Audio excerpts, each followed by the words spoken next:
राहुल गांधी कहते हैं कि आप लोग जो है नरेंद्र मोदी चुनाव नहीं जीत सकते अगर उनके साथ ईडी, सीबीआई और ईवीएम ना हो। इसका साथ लेकर ही वो मैच फिक्सिंग करते हैं और चुनाव जीतते हैं। इसको आप कैसे देखते हैं? ईवीएम में कर्नाटक में वो चुनाव जीते या तेलंगाना में जीते तो उन्हें तुरंत रिजाइन कर देना चाहिए कि ईवीएम के चुनाव रिजल्ट्स गलत है। तो उन्होंने रिजाइन करके डिमांड करना चाहिए कि हम सरकार बनाने का बहिष्कार करते हैं, हम तो बैलेट बॉक्स वापस चाहते हैं और उसके बाद ही चुनाव में आएंगे।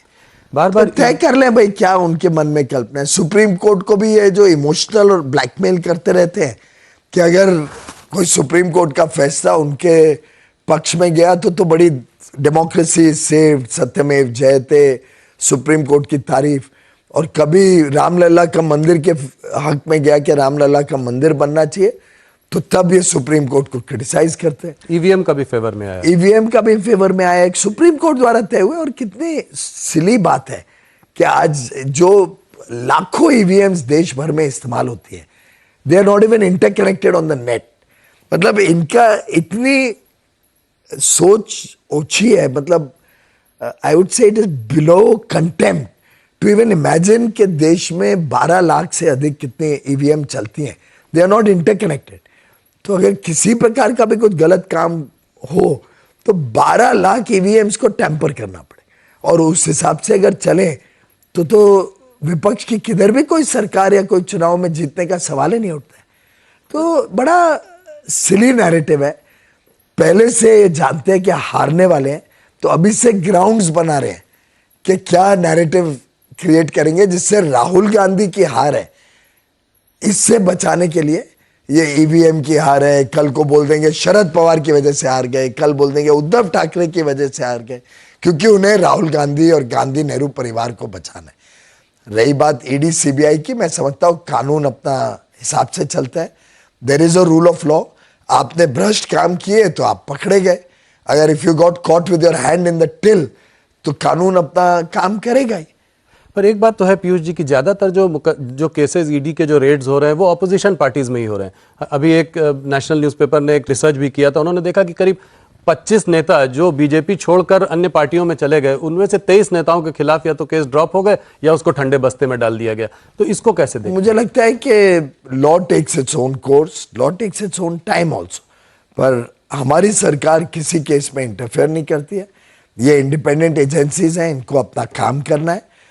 और मुझे लगता है before we take anybody in our party, हम ये भी देखते हैं कि किस व्यक्ति के ऊपर कैसा केस है और वेदर वो व्यक्ति हमारी पार्टी के इथॉस में फिट होगा कि नहीं।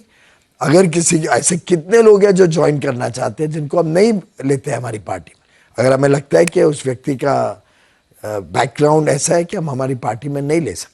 और अगर उनके अगेंस्ट केसेस चल रहे हैं, आपकी पार्टी ज्वाइन कर चुके हैं, तो वो नहीं दबाए जाएंगे? वो तो कानून will take its own course. ऐसे कोई केस हमारी वजह से बंद हो जाएंगे तो संभव नहीं है, क्योंकि ये एजेंसीज इंडिपेंडेंटली चलती है, कोई हमारे कहने पे नहीं चला सकता। एक और नैरेटिव जो थोड़ा यहाँ पे चला है चुनाव में पिछले कुछ चरणों में, वो रहा है इंडिया पाकिस्तान का नैरेटिव। और उसमें शुरू में ये हुआ कि ये भारत वो भारत नहीं है जो तमाशा देखता रहेगा, खड़ा होकर घर में घुस कर मारेगा। कुछ ये भी बातें चली थी, कुछ गार्डियन में एक फॉरेन पब्लिकेशन, उसमें आर्टिकल भी आया था कि कुछ हमारी इंटेलिजेंस एजेंसीज ने कुछ 20 टेररिस्ट को पाकिस्तान के सॉइल में मारा। तो ये सब, इन सब पे टिप्पणियां भी हुई हैं हम लोगों ने। तो इसको आप कैसे देखते हैं? मणिशंकर अय्यर जी ने अभी आके कहा कि जो है पाकिस्तान के संग हमको खिलवाड़ नहीं करना चाहिए, ऐसे में उनको ये नहीं समझना चाहिए कि उनके पास एटम बॉम्ब है, वो भी रिएक्ट कर सकते हैं। तो इसको आप कैसे देखते हैं? ये भी एक तरीके से तुष्टीकरण का ही नैरेटिव है। देखिए, भारत में बहुत स्पष्ट नीति है कि ना हम दूसरे देशों के राजनीति में इंटरफेयर करते हैं, ना दूसरे देशों ने हमारी राजनीति में इंटरफेयर करना चाहिए, पहली बात। दूसरी बात, पुराने जमाने में हमारी कमजोर सरकारें रही हैं, ये तो सब लोग जानते हैं। टेररिस्ट हमारे देश में, और मैं तो मुंबई का हूँ, मुंबई में आके जिस प्रकार से हमें terrorist have held us to ransom, और कितने हमने हादसे देखे हैं मुंबई में, चाहे बॉम्ब ब्लास्ट हो या टेरर अटैक हो 2008 का। ऐसी परिस्थिति में ये जो निहत्ती सरकारें कांग्रेस ने इस देश को दी, उसका जरूर हर देशवासी को दुख है। और आज हर देशवासी को गर्व है कि प्रधानमंत्री मोदी जी ने बालाकोट में एयर स्ट्राइक किया या उड़ी में सर्जिकल स्ट्राइक किया, एक बार देश का मनोबल बढ़ा, देश को सुरक्षा का एक माहौल मिला, देश में हर एक व्यक्ति ने अपने आप को सुरक्षित महसूस किया। और ये बड़ा मुद्दा है लोगों के बीच में। एक महिला ने मुझे देखते ही कहना शुरू किया, आप मेरी बात मोदी जी तक पहुंचाइए, क्या हम बहुत खुश हैं, मोदी जी को ही वोट करेंगे। और मैं एक महिला के नाते कहना चाहती हूँ कि मैं अपने आप को सुरक्षित महसूस करती हूँ आज भारतीय होने में। और फिर लंबा उन्होंने एक बड़ा ओजस्वी, बहुत एक्साइटमेंट के साथ 1-1.5 मिनट तक मुझे सुनाती रही कि मोदी जी को ये बताना, मोदी जी को ये बता। तो आई टेल यू, आज मूड ऑफ द नेशन है कि भारत को फाइनली स्वाभिमान मिला है। भारत अब झुकने वाला नहीं है किसी के साथ। ये जो नई सेंस ऑफ कॉन्फिडेंस आई है भारतवासियों में, मैं समझता हूं प्रधानमंत्री मोदी जी की लोकप्रियता का ये भी एक बहुत बड़ा कारण। ऑपोजिशन का कहना है कि पाकिस्तान को तो आंख दिखाते हैं, मगर जब चाइना की बात आती है तो उस पर जो है सीधा कोई जवाब नहीं देते हैं। तो चाइना ने हमारी जमीन हथिया ली, उस पर आप लोगों का। राहुल जी, हमारी जमीन चाइना ने बीजेपी के समय नहीं हथियाई थी, कांग्रेस के समय हथियाई थी। वो तो कांग्रेस कटघरे में, और कांग्रेस ने जवाब देना है कि हमारी जो जमीन चाइना ने उनके समय ली, जिस युद्ध को हम हारे कांग्रेस के समय, उसका जवाब तो दे पहले कांग्रेस। और भारतीय जनता पार्टी और एनडीए के शासन में भारत की सीमाएं सुरक्षित है, भारत के सेनानियों का, हमारे आर्म फोर्सेस का, सुरक्षा बलों का हौसला भी बुलंद है। आज मुंह तोड़ जवाब देते हैं अगर कोई हमारी तरफ आंख भी उठा के देखता है। पैंगोंग वैली का आपको याद होगा कैसे हमारे जवानों ने एकदम जवाब दिया और एक व्यक्ति नहीं वहां अपने मोर्चे से हटा। आज उनको हमने इक्विप किया है with the best of facilities, with the best of equipment. Congress के समय में तो आपको ध्यान होगा कि हमारी इक्विपमेंट या हमारी डिफेंस मैन्युफैक्चरिंग इतनी वीक हो गई थी जी। तो आज तो हमारे सेना बलों को नया हौसला बुलंद हुआ है। एक और मुद्दा जो इस चुनाव में आया है, और वो इकोनॉमिक एडवाइजरी काउंसिल जो है प्राइम मिनिस्टर की, उसमें जो जनसंख्या का उन्होंने एक एनालिसिस किया, उसमें देखा है कि मुस्लिम पॉपुलेशन 1950 से 2015 के बीच में करीब 43% बढ़ी है, उसका इजाफा हुआ है। Hindu population at the same time जो है करीब 7.8% गिरी है। ये इस मुद्दे को आप कैसे देखते हैं? वापस आप लोग सरकार में आएंगे तो क्या कदम उठाएंगे, कि पॉपुलेशन कंट्रोल के लिए कोई कदम उठाएंगे क्या?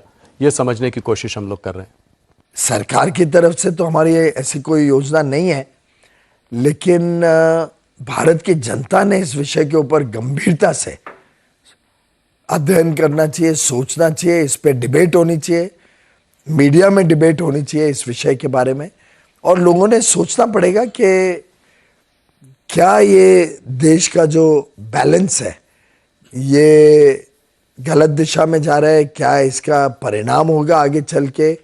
आज के दिन आप अगर दुनिया भर में चारों तरफ देखें तो कई देशों में चिंता का विषय उभर रहा है, और कई देश अपने अपने इस प्रकार के चेंज इन डेमोग्राफी के ऊपर चिंता कर रहे हैं, विचार कर रहे हैं। कई लोग तो कानून भी ला रहे हैं जी। पर भारत एक ऐसा देश है जो इंक्लूसिव है, हम सबको लेके साथ में लेके चलते हैं। हम लोग आज मुंबई में हैं, महाराष्ट्र की बात करते हैं। अहम स्टेट है इस चुनाव में, ये आप मानेंगे। पिछली बार आप लोग शिवसेना के साथ थे, 48 में 41 सीटें यहाँ मिली थी। इस बार थोड़ी खिचड़ी है, 2 दल टूट गए हैं, एक दल आपके साथ है, एक दल प्रधानमंत्री डुप्लीकेट शिवसेना बोलते हैं। तो इसको इस बार आप कैसे देखते हैं? 28 सीटों पर आप लड़ रहे हैं और 23 सीट पिछली बार भारतीय जनता पार्टी की आई थी। क्या ये डिफेंड कर पाएंगे? क्योंकि बिग पिक्चर में महाराष्ट्र बहुत इंपॉर्टेंट है आप लोगों के लिए। आपको याद होगा 2019 का लोकसभा चुनाव नरेंद्र मोदी जी के नाम पे लड़ा गया जी। मुझे अभी तक याद है कि हमारे यहाँ के एमपी को, शिवसेना के एमपी को जिताने के लिए मैं गली गली में घुमा हूँ। हर एसोसिएशन और रेजिडेंट वेलफेयर एसोसिएशंस की मीटिंग्स में लोगों को कहा है कि आप मोदी जी को देख के वोट करिए, मोदी जी का चुनाव है, देश के प्रधानमंत्री चुनने का चुनाव। शिवसेना के एमपी जीते थे मोदी जी के नाम पे, और वो भली बात ही वो सब समझते हैं। ऐसे ही 19 के असेंबली इलेक्शन में देवेंद्र फडणवीस मुख्यमंत्री बनेंगे, बार बार कहा जाता था, उजागर होता था। कई ऐसे स्टेजेस पे पब्लिक मीटिंग्स में जहां उद्धव ठाकरे जी भी बैठे रहते थे, तो ये कहा जाता था कि देवेंद्र फडणवीस को मुख्यमंत्री बनाना है इस चुनाव। उसके बाद विश्वासघात उद्धव ठाकरे जी ने किया, मोदी जी के साथ, देवेंद्र फडणवीस के साथ। आखिर हमारा गठबंधन था, गठबंधन ने वोट लिए थे, मेजॉरिटी ली थी, लेकिन उनकी जो महत्वाकांक्षा थी किसी ना किसी तरीके से मुझे मुख्यमंत्री बनना है और शायद अपने लड़के को स्थापित करने की जो चाहत थी, उस लालच में उन्होंने त्याग दिया बाला साहेब ठाकरे का हर एक वो असूल जिसके लिए शिवसेना खड़ी हुई थी। हिंदुत्व को त्याग दिया उन्होंने। बाला साहेब ने जो बड़ा फेमस उनका वाक्य है कि मैं अपनी पार्टी बंद कर दूंगा लेकिन कांग्रेस से कभी गठबंधन नहीं करूंगा, उसको त्याग दिया और तुष्टीकरण की राजनीति के साथ उद्धव ठाकरे जी जाके राहुल गांधी की गोद में बैठ गए। मैं समझता हूं कि शिवसेना के अंदरूनी इसका काफी गुस्सा था। एमपी एमएलए भी देख रहे थे कि उनका अगली बार कोई अस्तित्व नहीं रहेगा इस प्रकार से, और इस परिस्थिति में लगभग पूरी शिवसेना ने तय किया कि हमें नेता बदलना पड़ेगा। और जब नेता बदला, उन्होंने एकनाथ शिंदे जी को नेता बनाया, तो कुछ लोगों ने तय किया कि वो पार्टी के बाहर रहेंगे। उद्धव ठाकरे जी एक स्प्लिंटर ग्रुप बन के रह गए, कुछ 2-4 सीनियर लीडर्स ही हैं उनके पास, बाकी पूरे एमपीज एमएलएज अधिकांश तो ओरिजिनल शिवसेना के साथ ही। तो ये कोई स्प्लिट नहीं है, शिवसेना इज इंटैक्ट, छोटा स्प्लिंटर ग्रुप बाहर है। वैसे ही Rashtravadi Congress, Ajit Pawar is the natural leader. Sharad Pawar अपनी लड़की को बचाने के लिए उन्होंने अपनी पार्टी को त्याग दिया, नहीं तो 14 में भी बीजेपी के साथ गए, 17 में जाना चाह रहे थे, 19 में गए और फिर बैक ट्रैक किया। ऐसा नहीं लगता कि कुछ सिंपैथी हो सकती है उद्धव ठाकरे और शरद पवार की? सिंपैथी तो मोदी जी और फडणवीस के लिए होगी, क्योंकि आफ्टर ऑल धोखा तो इनको दिया गया, बैक स्टैप तो इनको किया गया, विश्वासघात तो मोदी जी और फडणवीस जी के साथ हुआ। तो इफ एट ऑल सिंपैथी होगी तो अधिकांश लोगों में इनके लिए सिंपैथी होगी, कुछ मात्रा में अजीत पवार के लिए सिंपैथी होगी जिसको पॉन बनाया गया। अपोजिशन का कहना है कि आप लोग इतने कॉन्फिडेंट हैं महाराष्ट्र में एक तरफ, और दूसरी तरफ प्रधानमंत्री कह रहे हैं कि शरद पवार और उद्धव ठाकरे, शरद पवार जो है अजीत पवार को ज्वाइन कर सकते हैं। तो ये कोई मैसेजिंग है, इसको कैसे पढ़ा जाए, इसको कैसे देखा जाए? मुझे लगता है उन्होंने तो सिर्फ जब शरद पवार जी ने घुटने टेक दिए और उन्होंने बताया कि अब हम हमारी पार्टी या छोटी पार्टियां कांग्रेस में विलीन हो जाएंगी, तो ये स्पष्ट हो गया। ये बारामती के चुनाव के बाद का, तो ये तो स्पष्ट हो गया कि उनका अंदाजा आ गया है कि बारामती में सुनेत्रा पवार जी जीत रही है और सुप्रिया सुले जी हार रही है, और उनको ध्यान में है कि उनके पास तो एक ही लक्ष्य है कि कैसे सुप्रिया सुले जी को बचाना। तो अब तो ना उनके पास राज्यसभा रहेगी देने के लिए, लोकसभा हार जाएंगे, तो इसलिए शायद उन्होंने सोचा होगा कि मैं सुप्रिया सुले को कांग्रेस ज्वाइन करा दूंगा, पार्टी में और कुछ तो रखा ही नहीं है। तो सुप्रिया सुले जी कांग्रेस ज्वाइन कर देंगी तो वैसे ही उनका जो स्प्लिंटर ग्रुप है उसमें भी कुछ ज्यादा रहेगा नहीं। वैसे ही उद्धव ठाकरे जी तो कांग्रेस की बी टीम बन गए, उनके ही कहने पे, उनके ही सलाह मशूरे पे चल रहे हैं। तुष्टीकरण की राजनीति has become the calling card of Uddhav Thackeray ji, जो कितनी हैरानी की बात है। उन्होंने हिंदुत्व को त्याग दिया, बाला साहेब के सभी मूल सिद्धांतों को त्याग दिया। इस बार महाराष्ट्र में काफी मुसलमान उद्धव ठाकरे सेना को वोट कर रहे होंगे। हाँ, आजकल तो मुसलमान वोट्स की राजनीति के पीछे उद्धव ठाकरे जी दौड़ के जा रहे हैं।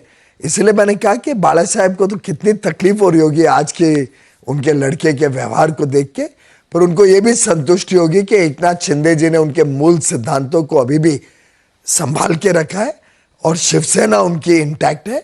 दुर्भाग्य है कि खुद का लड़का ही वो सिद्धांतों को छोड़ गया, लेकिन मेरा मानना है कि जो हमारी नीति है, हमारी महायुति की नीति है, हम मुसलमानों को भी इनवाइट करते हैं। और मैं तो अपने क्षेत्र में देख रहा हूं भारी मात्रा में हमारे मुस्लिम भाई बहन हमारे को समर्थन दे रहे हैं, हमारे साथ हैं।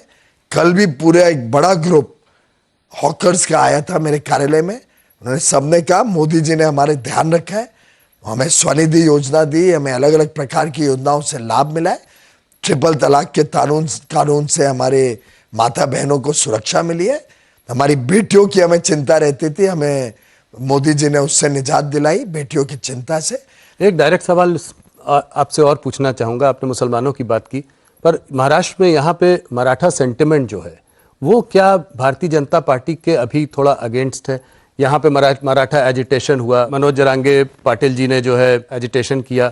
आज भी कुछ क्लैरिटी है क्या इसमें? क्या मराठा भारतीय जनता पार्टी के साथ है? और ये एक बहुत बड़ा वोट ब्लॉक है यहाँ पे। देखिए, पूरी मराठा समाज समझता है कि अगर उनके हितों की रक्षा कोई कर सकता है तो प्रधानमंत्री नरेंद्र मोदी जी, और मोदी जी और यहाँ पे हमारी महायुति की सरकार, ये जो डबल इंजन सरकार है जी। यही मराठा हितों का आरक्षण कर सकती है। वो जानते हैं कि उनका वोट अगर इधर उधर दे दें तो विफल हो जाएगा, ना कोई चुन के आ पाएगा, ना कोई उनके हितों की रक्षा कर पाए। तो मुझे पूरा विश्वास है कि मराठा भाई बहन महाराष्ट्र के मोदी जी के साथ है और मोदी जी को ही समर्थन आशीर्वाद